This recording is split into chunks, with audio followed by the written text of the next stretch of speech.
Good morning everyone. मैं संदीप दास, व्याख्याता, रसायन शास्त्र, शासकीय आदर्श महाविद्यालय महासमुंद लोहरा कोट, बीएससी सेकंड सेमेस्टर के यूनिट 4 रासायनिक बल गतिकी में आप सभी का स्वागत करता हूं। इस चैप्टर में हम केमिकल रिएक्शंस या रासायनिक अभिक्रियाओं की दर और उनकी काइनेटिक स्टडी के बारे में डिस्कस करेंगे। आज इसका पहला लेक्चर रहेगा। आइए देख लेते हैं इस चैप्टर में हमें क्या क्या पढ़ना है। सबसे पहले हम रासायनिक बल गतिकी क्या होता है इसके बारे में चर्चा करेंगे। उसके बाद रासायनिक प्रतिक्रिया दर, केमिकल रिएक्शंस के रेट को कैसे निकालते हैं उसके बारे में डिस्कस करेंगे। उसके पश्चात वेग नियम और वेग स्थिरांक, रेट लॉ और रेट कांस्टेंट के बारे में डिस्कशन करेंगे। इसे पढ़ने के बाद अभिक्रिया की आणविकता, अलग अलग केमिकल रिएक्शंस की जो मॉलिक्यूलैरिटी होती है वो अलग अलग होती है, उसके बारे में चर्चा करेंगे, उसके बारे में डिस्कशन करेंगे।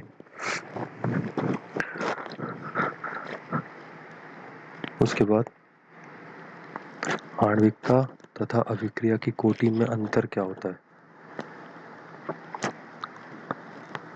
उसे समझने से पहले अभिक्रिया की कोटि के बारे में चर्चा करेंगे। ऑर्डर ऑफ रिएक्शंस क्या होते हैं। ऑर्डर ऑफ रिएक्शंस खत्म करने के बाद हम मॉलिक्यूलैरिटी और ऑर्डर ऑफ रिएक्शन में अंतर क्या होता है, आणविकता तथा अभिक्रिया की कोटि में क्या अंतर है उसके बारे में जानेंगे। किसी भी केमिकल रिएक्शन की जो आणविकता होती है और जो उसका ऑर्डर होता है वो अलग भी हो सकता है और एक समान भी हो सकता है। आगे डिटेल में उसके ऊपर चर्चा करेंगे।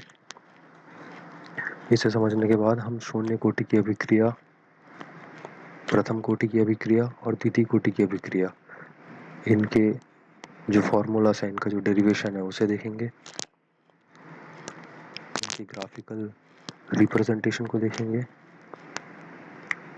और कुछ कुछ एग्जांपल्स देखेंगे अलग अलग केमिकल रिएक्शंस के, जो शून्य कोटि के होते हैं, जो प्रथम कोटि के होते हैं और जो द्वितीय कोटि के होते हैं। इसके पश्चात अभिक्रिया की कोटि और वेग स्थिरांक की इकाई के बारे में चर्चा करेंगे कि केमिकल रिएक्शन का जो ऑर्डर रहता है और उसका जो रेट कांस्टेंट रहता है उसके यूनिट कैसे निकाल सकते हैं, उसके बारे में डिस्कशन करेंगे। इसका भी एक सिंपल सा फॉर्मूला होता है। इसे पढ़ने के बाद हम छद्म कोटि की अभिक्रिया, सूडो ऑर्डर रिएक्शन के बारे में डिस्कशन करेंगे।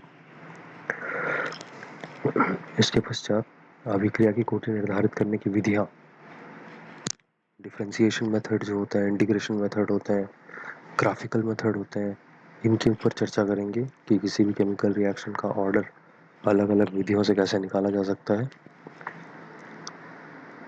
इसके बाद अभिक्रिया वेग की ताप पर निर्भरता, किसी भी केमिकल रिएक्शन का जो काइनेटिक्स है वो टेम्परेचर के ऊपर कैसे डिपेंड करता है उसके बारे में चर्चा करेंगे।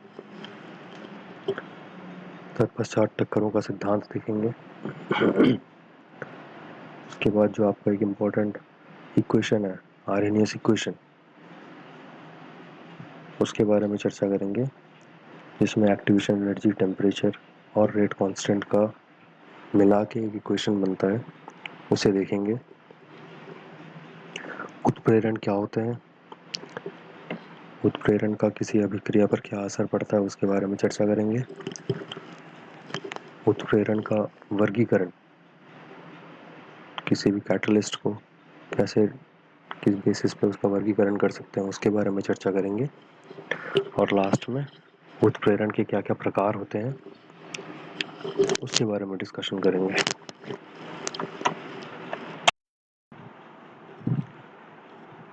तो आइए चैप्टर शुरू करते हैं। सबसे पहले देखेंगे रासायनिक बल गतिकी। रसायन विज्ञान की वह शाखा जो अभिक्रिया दर और उनकी क्रियाविधि के अध्ययन से संबंधित है, रासायनिक बल गतिकी कहलाती है।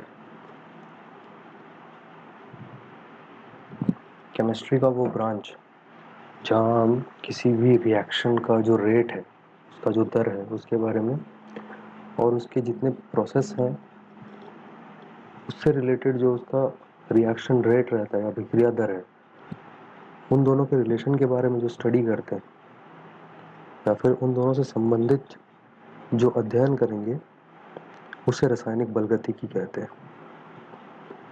रासायनिक बलगतिकी में हम किसी भी केमिकल रिएक्शन का रेट, उसकी काइनेटिक्स, इसके बारे में स्टडी करते हैं।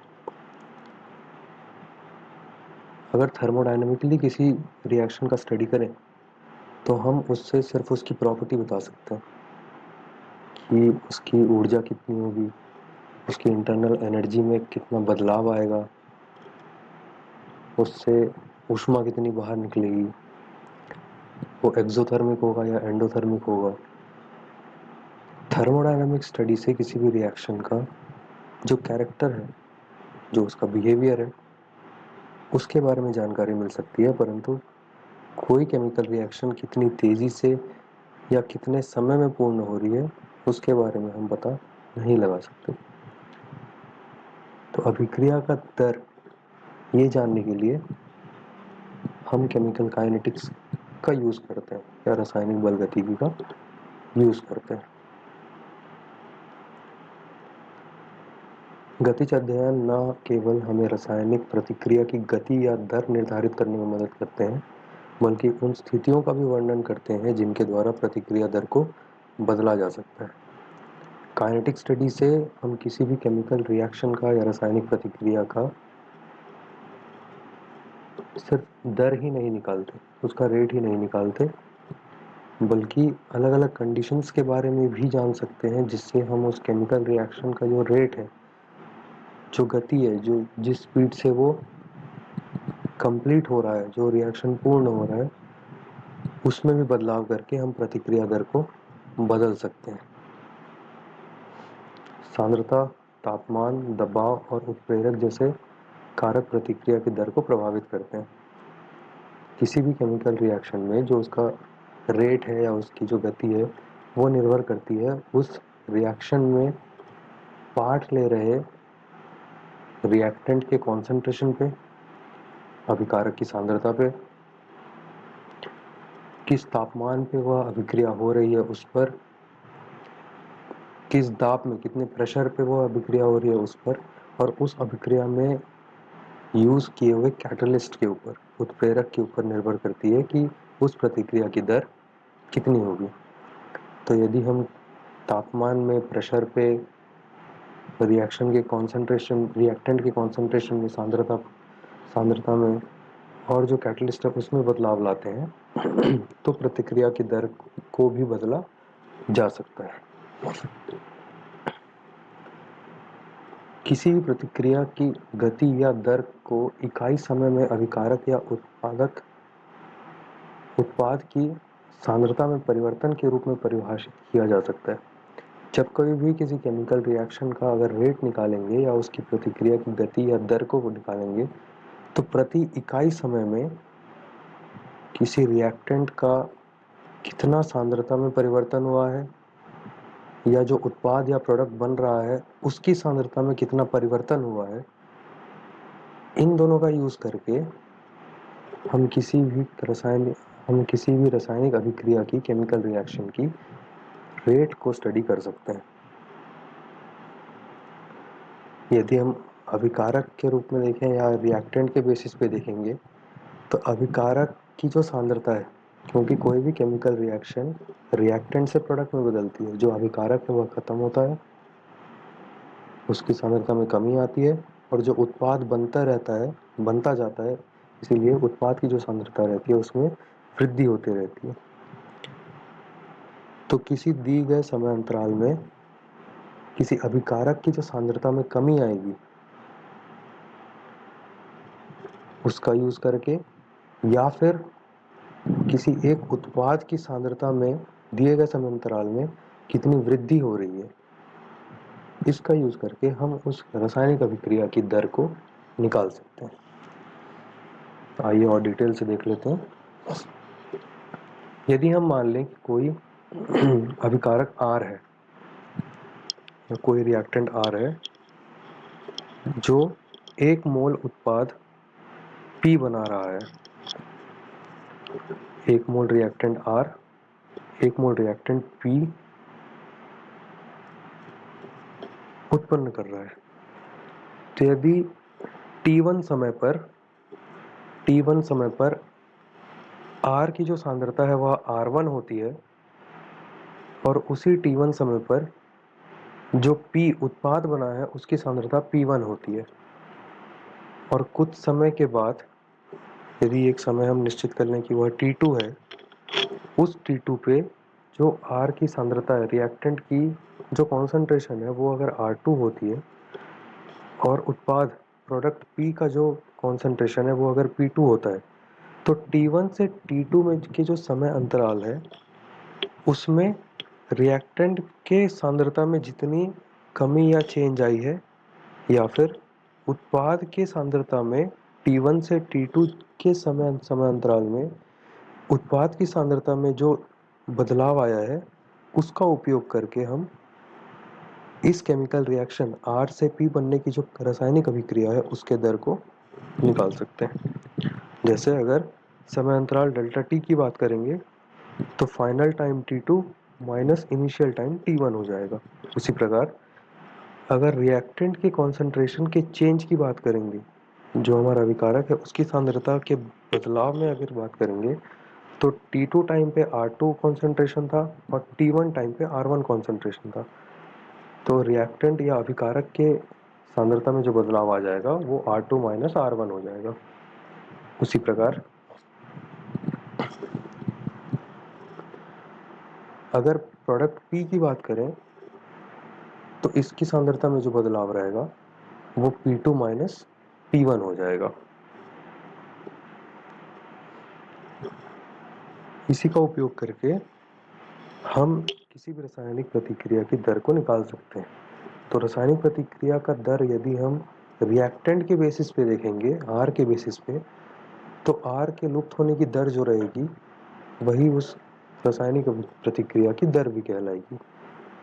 इसके लिए फॉर्मूला ऐसा आ जाता है, R की सांद्रता में कमी रिएक्टेंट का जो कॉन्सेंट्रेशन है उसमें जितनी कमी आ रही है उसे अगर हम निर्धारित समय अंतराल जो हमने लिया है एक T1 टाइम से T2 टाइम तक, उससे अगर हम उसे भाग दे देते हैं तो हम R के लुप्त होने की दर को या रासायनिक प्रतिक्रिया की दर को निकाल सकते हैं।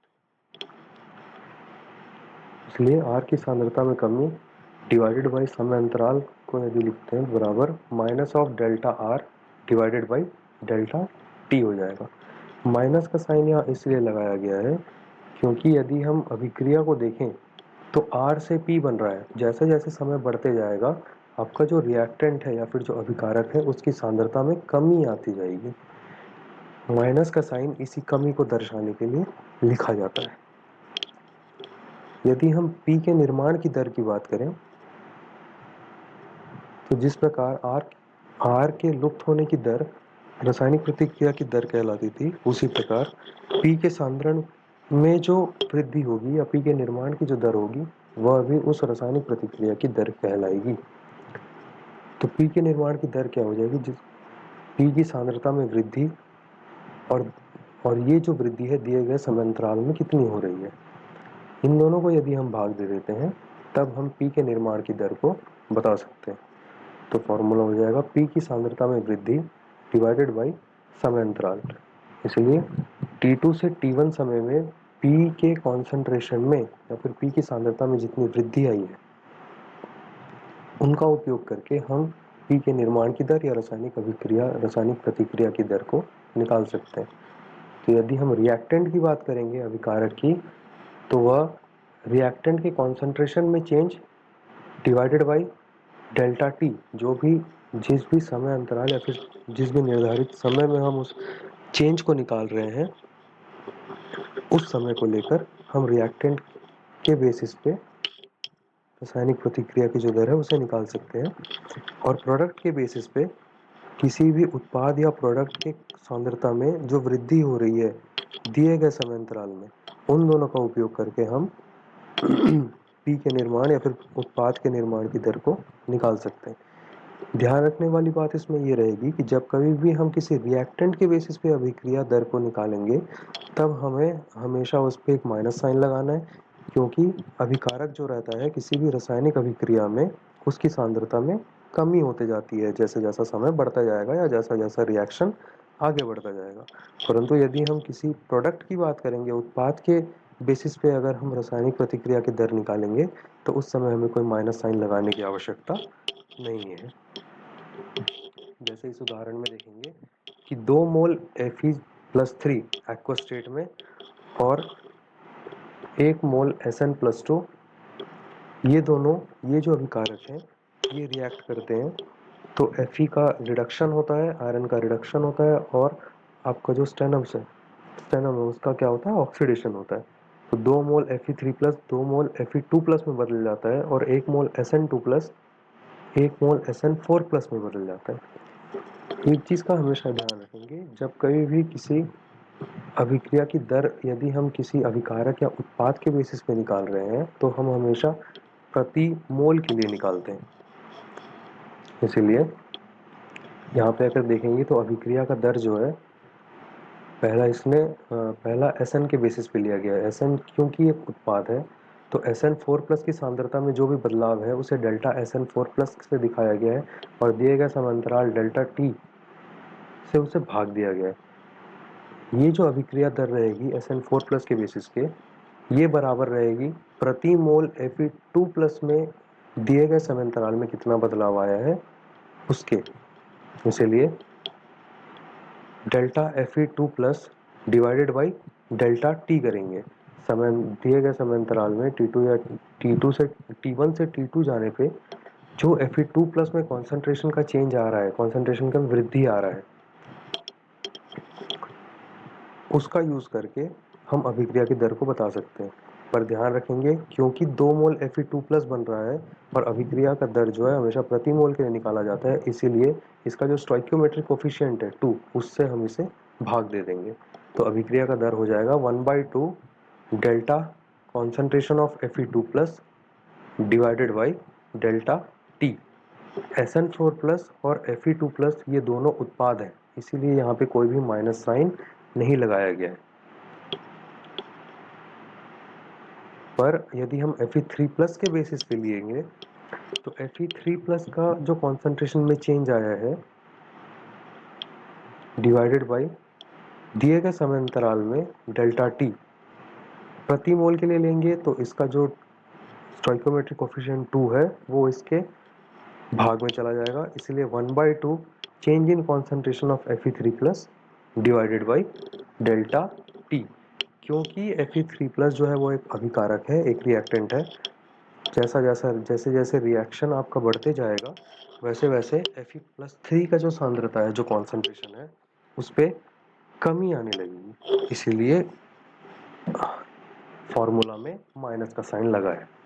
इसी प्रकार हम Sn+2 का भी लिख सकते हैं, इसके बराबर हो जाएगा डेल्टा ऑफ Sn+2 का concentration divided by delta T।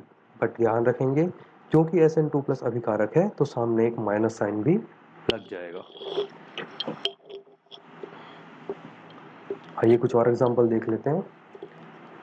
जैसे A का A मोल और B का B मोल रिएक्ट करते हैं, तो C का C मोल और D का D मोल बनता है। तो प्रतिक्रिया की दर यदि अभिकारकों के लुप्त होने की दर के बेसिस पे देखा जाए, तो जो प्रतिक्रिया की दर होगी वो होगी माइनस ऑफ 1/a। जो आपका स्मॉल है वो स्टोइकियोमेट्रिक कोफिशिएंट है आपके ए रिएक्टेंट का, तो minus of 1/a divided by minus of 1/a multiplied by change in concentration of A की सांद्रता में बदलाव divided by given delta T. जो भी हम टाइम ले रहे हैं, जो भी हम समय अंतराल ले रहे हैं, जो भी हम T1 से T2 का समय ले रहे हैं, उस पे ए का कॉन्सेंट्रेशन कितना चेंज हुआ है, ये बराबर हो जाएगा प्रति mole change in concentration of B divided by delta T. तो प्रति mole change in concentration of B मतलब 1/b हो जाएगा, क्योंकि a और b आपका अभिकारक है इसलिए यहाँ पे माइनस साइन लग जाएगा। उसी प्रकार से यदि हम प्रतिक्रिया की दर उत्पादों के निर्माण की दर के हिसाब से देखें, निर्माण की दर के बेसिस पे देखें, तो वे हो जाएंगे प्रति मोल C के कॉन्सेंट्रेशन में जो बदलाव आया है दिए गए समय अंतराल में, और प्रति मोल D के कॉन्सेंट्रेशन में जो बदलाव आएगा दिए गए समय अंतराल में, वो दोनों बराबर हो जाएंगे। 1/c delta concentration of C divided by delta T is equal to 1/d concentration of change in concentration of delta D divided by delta T। किसी भी रासायनिक अभिक्रिया में प्रति मोल चेंज का जो रेट रहता है वो सभी रिएक्टेंट और सभी प्रोडक्ट के लिए इक्वल रहता है। इसीलिए हम जो प्रतिक्रिया की दर अभिकारकों के लुप्त होने की दर के बेसिस पे देखे हैं और जो प्रतिक्रिया की दर उत्पादों के निर्माण के बेसिस पे देखे हैं, वे सारे इक्वेशन बराबर हो जाएंगे। बट ध्यान रखेंगे, जब कभी भी रिएक्टेंट की बात होगी तो हम उस पर माइनस साइन लगाएंगे, और जब कभी भी प्रोडक्ट के बारे में हम रिएक्शन के रेट को देखेंगे तो उस पर कोई भी माइनस साइन नहीं लगेगा।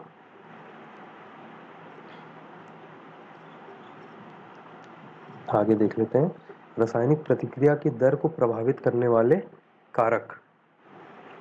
ऐसे कौन कौन से फैक्टर्स हैं, ऐसे कौन कौन से कारक हैं जो किसी भी केमिकल रिएक्शन का जो रेट है उसको अफेक्ट कर सकते हैं या उसको प्रभावित कर सकते हैं, उसमें बदलाव ला सकते हैं।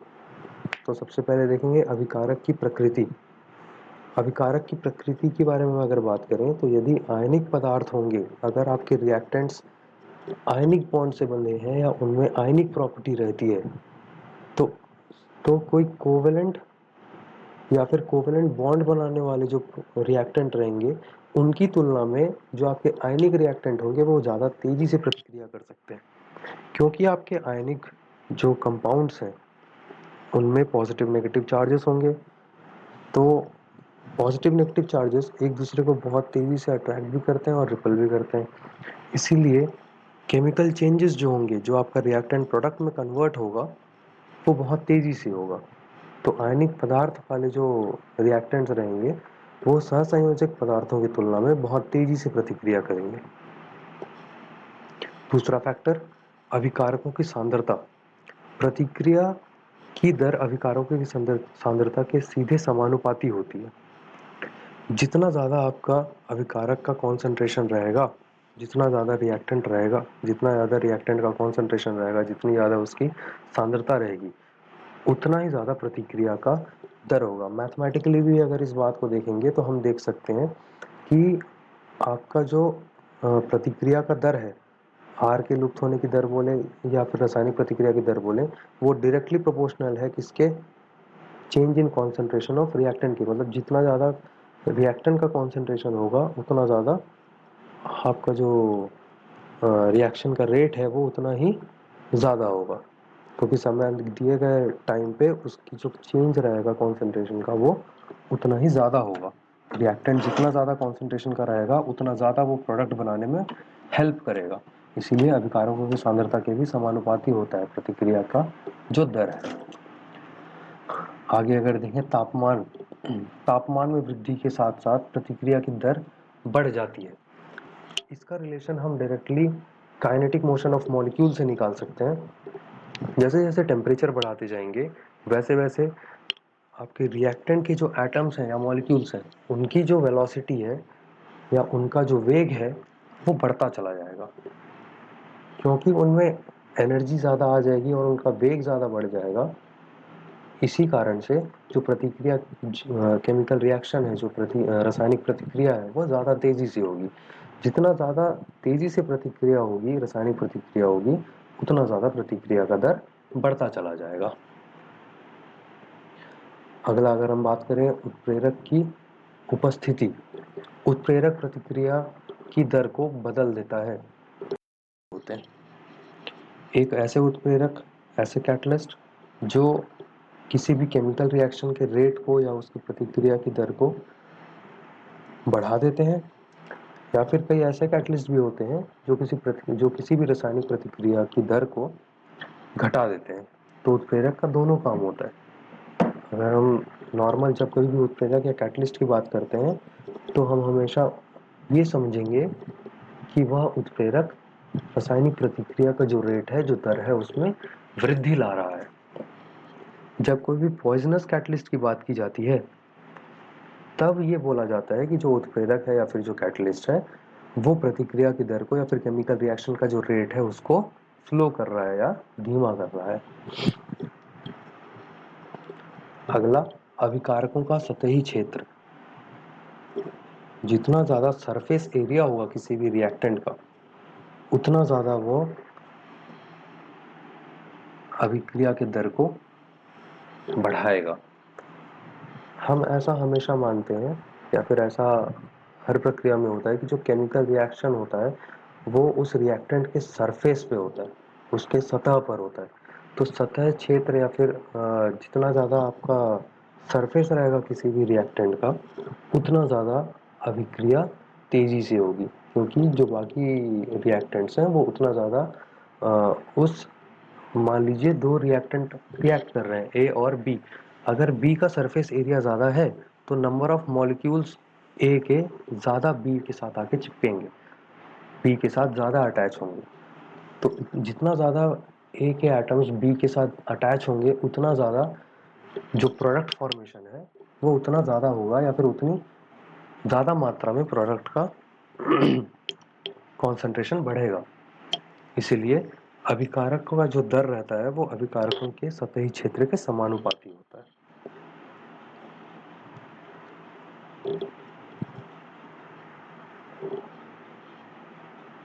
आगे आगे देख आगे कंटिन्यू करते हैं। वेग नियम और वेग स्थिरांक।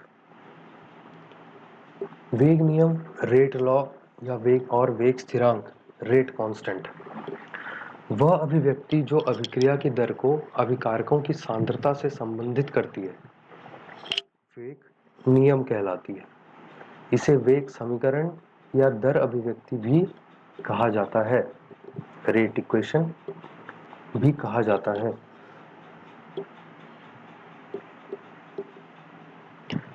वो इक्वेशन या वो समीकरण जो अभिक्रिया के रेट को, जितने भी रिएक्टेंट हैं किसी केमिकल रिएक्शन में इन्वॉल्व, जितने भी रिएक्टेंट हैं उनके जो कॉन्सेंट्रेशन है उसके साथ अगर संबंधित कर रही है तब उसे रेट लॉ कहा जाएगा और उस इक्वेशन को रेट इक्वेशन कहा जाएगा। जैसे यदि एक जनरल रिएक्शन कंसिडर करें कि जो ए मोल ए का और बी मोल बी का ये दोनों कंबाइन हो रहे हैं और हमें सी मोल सी और डी मोल डी ये प्रोडक्ट दे रहे हैं, तो प्रतिक्रिया की जो दर है वो सीधे सीधे निर्भर करेगी जो अभिकारक है उनकी सांद्रता पे। देखा जाए तो ए और बी की सांद्रता पे प्रतिक्रिया की जो दर है वो समानुपाती होगी और जो रिएक्टेंट है ए और बी इनका जो स्टोइकियोमेट्रिक गुणांक है, स्टोइकियोमेट्रिक कोफिशिएंट है, वो उनकी सांद्रता के पावर में चले जाएंगे। नीचे इक्वेशन दिया है उससे और ज़्यादा क्लियर हो जाएगा। ये जो ऊपर वाली प्रतिक्रिया है उसकी जो दर रहेगी वो समानुपाती होगी ए के कॉन्सेंट्रेशन के और उसका जो स्टोइकियोमेट्रिक कोफिशिएंट है, स्टोइकियोमेट्रिक गुणांक है उसके पावर के, और बी के कॉन्सेंट्रेशन के और उसका जो स्टोइकियोमेट्रिक कोफिशिएंट या गुणांक है बी उसके पावर के। concentration of A raised to the power A multiplied by concentration of B raised to the power B।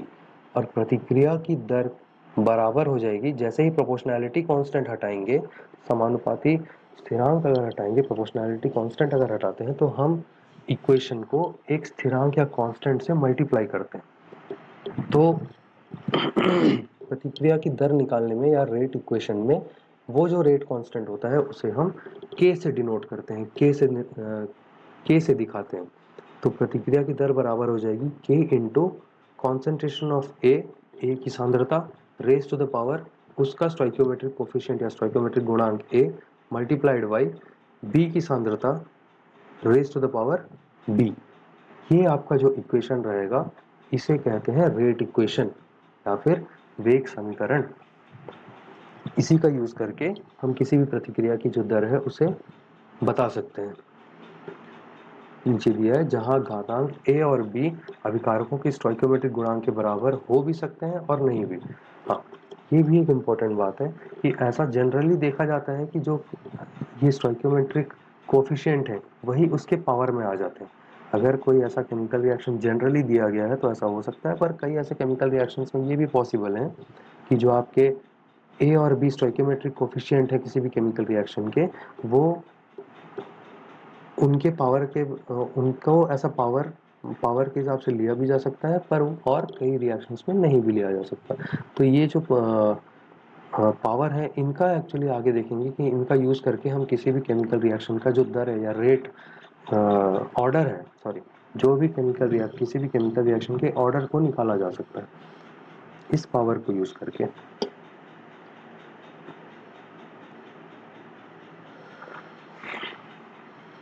समीकरण 5 को इस प्रकार से भी लिखा जा सकता है, अगर हम उसे किसी डिफरेंशियल इक्वेशन के हिसाब से भी लिखेंगे तो हम इसे ऐसा भी लिख सकते हैं कि dx upon dt is equal to k into A to the power X into B to the power Y. समीकरण का यह रूप विभेदक दर समीकरण, डिफरेंशियल रेट इक्वेशन या विभेदक दर समीकरण के रूप में जाना जाता है, जहाँ k एक ये मिस्टेक हो गया, समानुपाती स्थिरांक है, प्रोपोर्शनैलिटी कांस्टेंट है, जिसे दर स्थिरांक, रेट कांस्टेंट या वेग स्थिरांक, वेलोसिटी कांस्टेंट या विशिष्ट प्रतिक्रिया दर, स्पेसिफिक रेट कांस्टेंट भी कहा जाता है। अभी मैंने बताया था कि जो आपका स्टोइकियोमेट्रिक कोफिशिएंट होता है वो इसके पावर के बराबर भी हो सकता है। ये जो ए और बी है यहाँ से प्रतिक्रिया दर में लिया भी जा सकता है और नहीं भी लिया जा सकता, इसीलिए आगे जो रिएक्शन दिया गया है उसमें एक्स और वाई मेंशन किया गया है। But generally, but most of the cases में ऐसा देखा गया है कि जो आपका स्टोइकियोमेट्रिक कोफिशिएंट है, स्टोइकियोमेट्रिक गुणांक है, वही इसके पावर में जाता है। और यहाँ अगर dx और dt की बात करेंगे तो जो यहाँ पे x है, dx जो लिया गया है वो change in concentration of product को दर्शा रहा है कि आपके जो उत्पाद है उसकी सांद्रता में दिए गए अंतराल dt में कितना चेंज आया है। पिछले कुछ स्लाइड्स में हमने देखा था कि जो अभिक्रिया की दर निकलती थी, जो दर हम निकाल रहे थे अभिक्रिया का, उस पे जो अभिकारक है उसके सांद्रता में बदलाव और जो उत्पाद है उसके सांद्रता में बदलाव दिए गए समय अंतराल में, इन दोनों का उपयोग करके हम अभिक्रिया की दर निकालते थे। वही चीज यहाँ लिखा गया है कि x को हमने क्या माना है, जो हमारा x है वो कॉन्सेंट्रेशन ऑफ प्रोडक्ट है, जो आपका उत्पाद बना C और D, उसकी सांद्रता को दर्शाया गया है x के माध्यम से, और dx ये दर्शा रहा है कि dt टाइम पे, dt समय अंतराल में उस x में कितना बदलाव आया, आपकी जो उत्पाद है उसके सांद्रता में कितना बदलाव आ गया, उससे दर्शाया गया है dx से। तो dx अपॉन dt भी अभिक्रिया की दर को बता रहा है। और पिछले ही स्लाइड में हमने देखा था कि जो प्रतिक्रिया या फिर अभिक्रिया की दर रहती है उसे प्रोपोर्शनैलिटी कांस्टेंट के या फिर रेट कांस्टेंट के इनटू रिएक्टेंट के कॉन्सेंट्रेशन का, रिएक्टेंट के कॉन्सेंट्रेशन और उसके पावर के रेस में या फिर उसके स्टोइकियोमेट्रिक कोफिशिएंट के पावर में मल्टीप्लाई करके हम उसको प्रतिक्रिया की दर को ले सकते हैं। तो इसीलिए इक्वेशन 5, ये जो आपका इक्वेशन है उसे इस प्रकार से भी लिखा जा सकता है। और ये जो इक्वेशन है ये डिफरेंशियल रेट इक्वेशन का रूप है। किसी भी केमिकल रिएक्शन का जो रेट निकालने पे जो डिफरेंशियल फॉर्म रहता है, विभेदक दर है, विभेदक रूप रहता है, वह इस प्रकार से रिप्रेजेंट किया जा सकता है, विभेदक दर समीकरण। वेग नियम और वेग स्थिरांक में आगे देखते हैं। इस प्रकार वेग नियम वह अभिव्यक्ति है जिसमें प्रतिक्रिया दर अभिकारकों की मोलर सांद्रता के संदर्भ में दी जाती है, जिसमें प्रत्येक पद को कुछ घात तक बढ़ाया जाता है, जो एक संतुलित रासायनिक समीकरण में प्रतिक्रिया करने वाली प्रजातियों के स्टोइकियोमेट्रिक गुणांक के समान हो भी सकता है और नहीं भी। नोट: किसी भी प्रतिक्रिया के लिए वेग नियम का अनुमान केवल संतुलित रासायनिक समीकरण को देखकर नहीं लगाया जा सकता, यानी सैद्धांतिक रूप से, बल्कि इसे प्रयोगात्मक रूप से निर्धारित किया जाना चाहिए। ये एक इम्पॉर्टेंट पॉइंट है केमिकल काइनेटिक्स का, कि किसी भी केमिकल रिएक्शन का जो रेट है वो हमेशा 101% अगर हम श्योरिटी से निकालना चाहते हैं तो हम एश्योर होकर निकालना चाहते हैं तो उसे हम सिर्फ प्रैक्टिकली या एक्सपेरिमेंटली ही निकाल सकते हैं। थियोरेटिकली देख के किसी भी केमिकल रिएक्शन का जो रेट है उसे बताया नहीं जा सकता।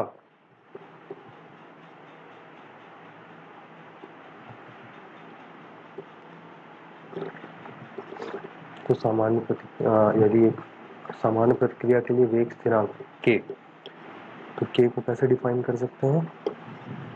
यदि कोई केमिकल रिएक्शन मान लें A मोल A और B मोल B मिलकर C मोल C और D मोल D दे रहे हैं, तो प्रतिक्रिया की जो दर रहेगी, जो रेट रहेगा, वो हो जाएगा K times concentration of A raise to the power A into concentration of B raise to the power B।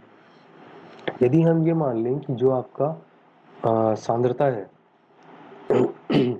A और B का, जो अभिकारक है उनकी सांद्रता यदि 1-1 मोल प्रति लीटर है, तो प्रतिक्रिया की जो दर है वो बराबर हो जाएगी K के। यहाँ पे 1 आ जाएगा और जो आपका कॉन्सेंट्रेशन ऑफ A है और कॉन्सेंट्रेशन ऑफ B है, इनकी जगह 1 मोल पर लीटर 1 मोल पर लीटर आ जाने से ये पूरा का पूरा इक्वेशन जो है वो सिर्फ और सिर्फ K में बदल जाएगा। प्रतिक्रिया की जो दर है वह K हो जाएगी। तो किसी भी अभिक्रिया का वेग स्थिरांक उस अभिक्रिया के वेग के तुल्य होता है जब अभिक्रिया में प्रत्येक अभिकारकों की सांद्रता इकाई हो। बोलने का मतलब यह है कि किसी भी केमिकल रिएक्शन में जो रिएक्टेंट है, जो अभिकारक है, उसकी सांद्रता यदि 1 मोल प्रति लीटर है, तब जो प्रतिक्रिया की दर होगी वह वेग स्थिरांक के बराबर होती है, या जो वेग स्थिरांक होगी वही प्रतिक्रिया की दर होगी। कब? जब आपका रिएक्टेंट या फिर अभिकारक की जो सांद्रता है वह 1 मोल प्रति लीटर हो।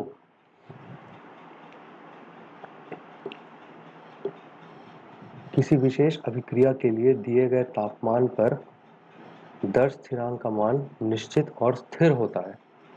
दर स्थिरांक अभिकारकों की सांद्रता से स्वतंत्र होता है। यह केवल तापमान और उत्प्रेरक की उपस्थिति पर निर्भर करता है। तो आपका जो रेट कांस्टेंट है या दर स्थिरांक है, वह कभी भी अभिकारकों की सांद्रता पर निर्भर नहीं करेगा, उनसे वह स्वतंत्र रहेगा।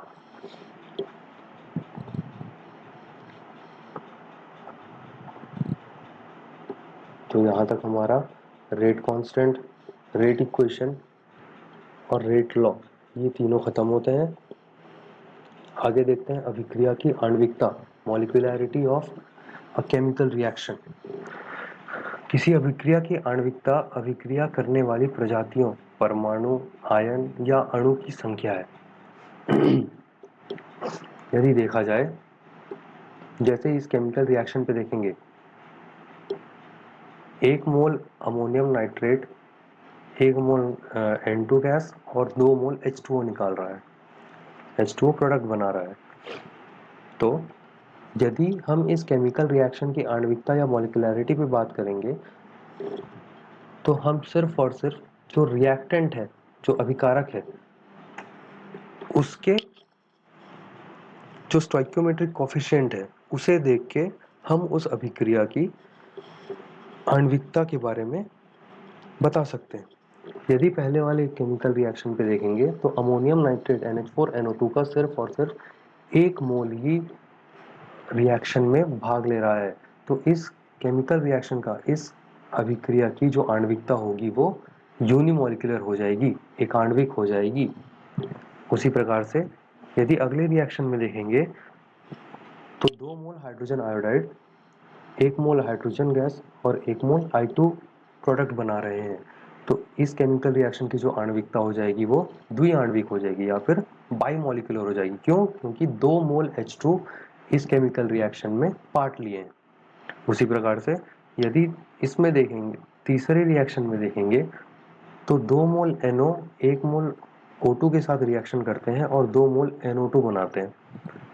रिएक्टेंट के पार्ट में अगर देखेंगे या अभिकारक की साइड देखेंगे तो 2 मोल NO और 1 मोल O2 ये दोनों मिलके अभिक्रिया को अंजाम दे रहे हैं। तो 2 और 1 3 मोल टोटल रिएक्टेंट जो है वो पार्ट ले रहे हैं केमिकल रिएक्शन में। इसीलिए जो इस केमिकल रिएक्शन की आणविकता हो जाएगी वो ट्राइमोलिकुलर या फिर त्रिआण्विक हो जाएगी।